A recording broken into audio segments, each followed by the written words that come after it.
In the unforgiving Wild West, one starving Apache widow made a desperate choice, a choice that could have cost her everything. When a lonely rancher caught her stealing from his land, she expected punishment, maybe even death. Instead, what happened next changed all their lives forever. This is a powerful story of hunger, courage, danger, and a love that rose from the ashes of hardship.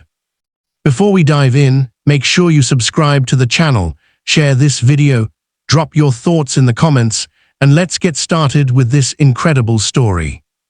The night was still when Heath Turner stepped outside, the lantern in his hand flickering against the wooden panels of his ranch house.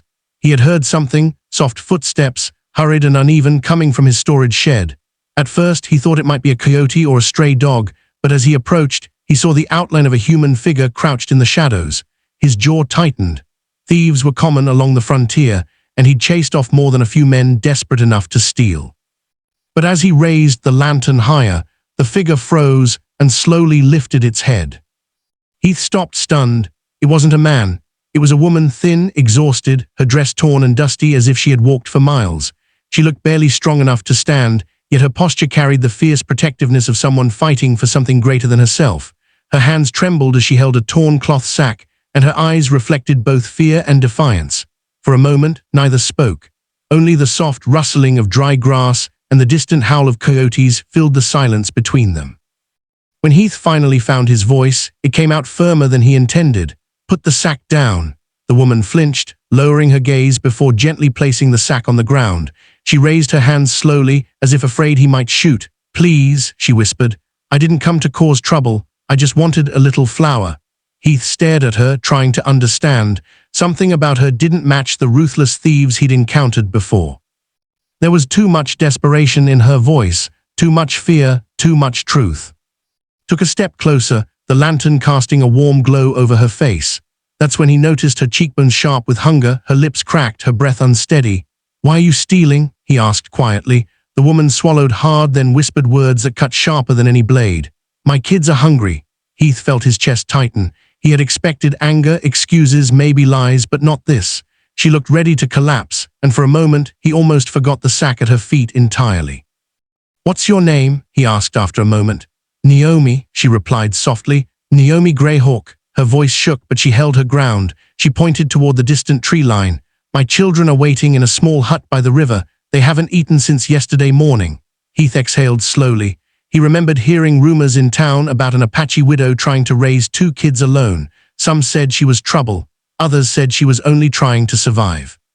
But none of them had bothered to offer help. Now here she stood, thin, hungry, and stealing only enough to keep her children alive. Heath lowered the lantern slightly. "Come with me," he said. Naomi stiffened. "Are you taking me to the sheriff?" she asked, her voice barely a whisper. He shook his head. "No, I'm not turning in a mother trying to feed her kids." She seemed unable to process his words at first, watching him in disbelief. He walked toward the house, gesturing for her to follow. Hesitant but hopeful, she took a step, then another, until she was standing inside his kitchen, warm, lit, and filled with scents she hadn't smelled in months. He opened a wooden box and began placing items inside: flour, dried beans, jerky, a small jar of honey, and a handful of cornmeal. Naomi's lips parted in shock. "I don't understand," she whispered. "Why are you helping me?" Heath didn't answer right away. He simply glanced at her, the weight of old memories tightening his throat. "Because someone should have helped you long before you were desperate enough to steal," he finally said. "Take this home to your kids, feed them." His voice was gentle, but Naomi's tears fell silently, her gratitude too deep for words. She clutched the box against her chest, holding it like a treasure. Before she left, Heath added softly, "Next time don't sneak around, just ask." She nodded, wiping her tears.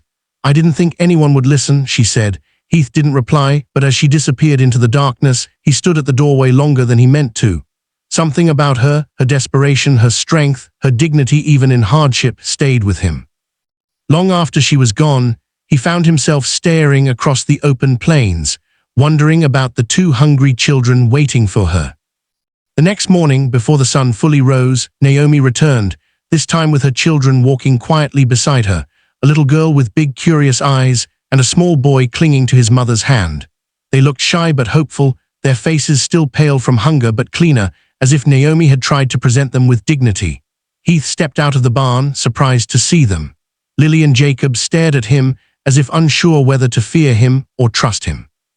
Heath knelt down, eye level with the kids, and asked gently, "You two ate something last night?" The boy nodded shyly. Naomi stood behind them, her posture straight but nervous. "I brought them because they wanted to thank you," she said softly. Lily stepped forward, her voice barely above a whisper. "Thank you for helping Mama." Heath felt something warm twist in his chest, a feeling he hadn't felt in years. After showing them around the ranch, he told Naomi there was work available if she wanted it. She agreed immediately, promising to work hard. She needed no convincing. He paid her fairly, and over the next days, she washed clothes, prepared meals, and helped with chores, trying her best to repay his kindness. As days passed, Heath found himself growing accustomed to the quiet presence of Naomi and her children. Their laughter softened the silence of the ranch. Naomi's hardworking nature and strength impressed him more each day, yet the frontier was unkind, and rumors began spreading in town. People didn't like seeing an Apache woman on a ranch owned by a white man. Whispers grew, suspicion simmered, and soon the sheriff himself came asking questions. But Heath stood firm, defending Naomi without hesitation. He knew she wasn't a thief at heart, she was a mother fighting for survival. What Naomi didn't know, however, was that her past was about to return, not with hunger this time, but with danger far greater than the night she stole a handful of flour. And Heath Turner, the lonely rancher who had taken a chance on a desperate widow, was about to discover how far he was willing to go to protect her. The days that followed settled into a quiet rhythm. Naomi worked from sunrise until evening, her hands worn but steady, her children growing stronger with each passing day. Heath found himself watching them more often than he should, the sound of their laughter filling a space inside him he never knew was empty. The ranch no longer felt like a place of ghosts and memories, it felt alive. But the whispering talk in town grew louder. People questioned why Heath allowed an Apache widow and her children to stay. Some called her a burden, others a danger, and there were a few whose intentions were far darker. One afternoon, as Naomi carried water from the well, Heath noticed two riders approaching from a distance. Their horses kicked up dust, their movements stiff and purposeful. Heath recognized them immediately, Russell Kane and Burke Collins, two men who believed the frontier belonged only to them. They had always resented Heath's quiet authority. Now they used Naomi as an excuse to provoke him. The men halted near the barn, staring at Naomi with cold, unkind eyes. Heath stepped forward, placing himself between them and her.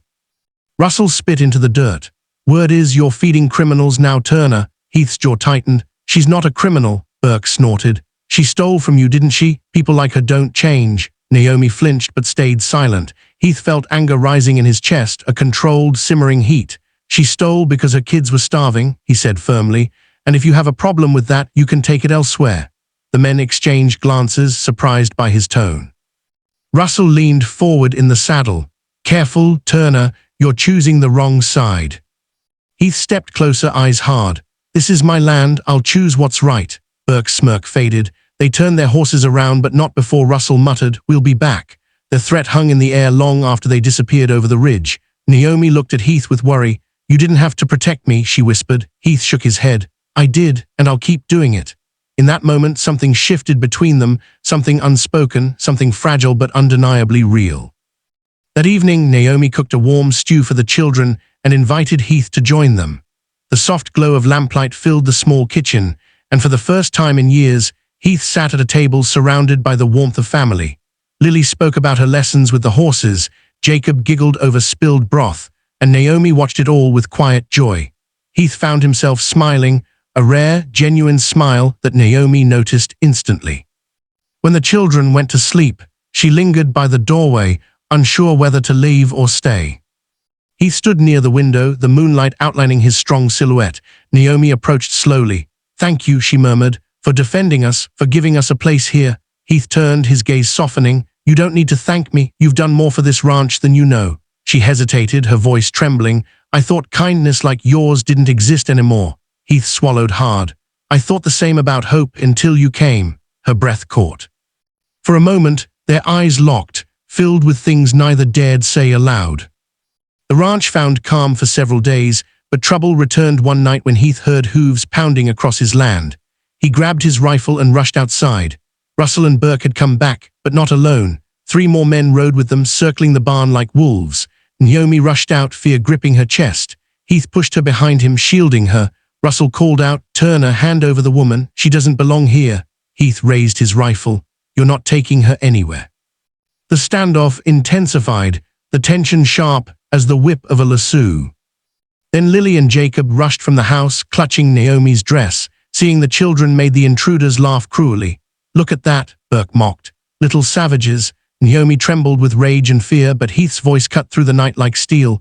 "Leave now," he growled, "or I swear you'll regret it." Russell sneered. "We ain't going without her." In a split second, he reached for his gun, but Heath fired first, the warning shot striking the ground near Russell's boot. The horses reared. The men shouted. The balance shifted. Heath didn't back down. Realizing Heath was willing to fight to the end, and knowing he was deadly accurate, the men hesitated. Burke cursed loudly. "This ain't over." He pulled on the reins, urging his horse away. One by one, the others retreated into the night, their threats fading with the sound of hooves. Naomi collapsed to her knees, overwhelmed with fear and relief. Heath knelt beside her, placing a gentle hand on her shoulder. "You're safe," he whispered. "I won't let anyone hurt you." Tears streamed down her cheeks. "Why would you risk your life for us?" she asked. Heath's voice softened, heavy with emotion he had held back for too long. "Because you matter to me, you and the kids. You've brought life back to this place, back to me." Naomi looked at him, her heart pounding. In the quiet darkness of the frontier, with danger retreating into the hills, everything she'd feared and hoped became clear. She placed her hand over his. "You matter to me too," she whispered. His breath caught. Slowly, as if the world itself held still, he pulled her into his arms. She leaned into him, feeling safe for the first time in years. From that night on, Naomi and her children stayed in the main house, no longer guests but family. Heath taught Jacob how to ride, helped Lily learn to read, and worked side by side with Naomi until their hands brushed more often than they meant.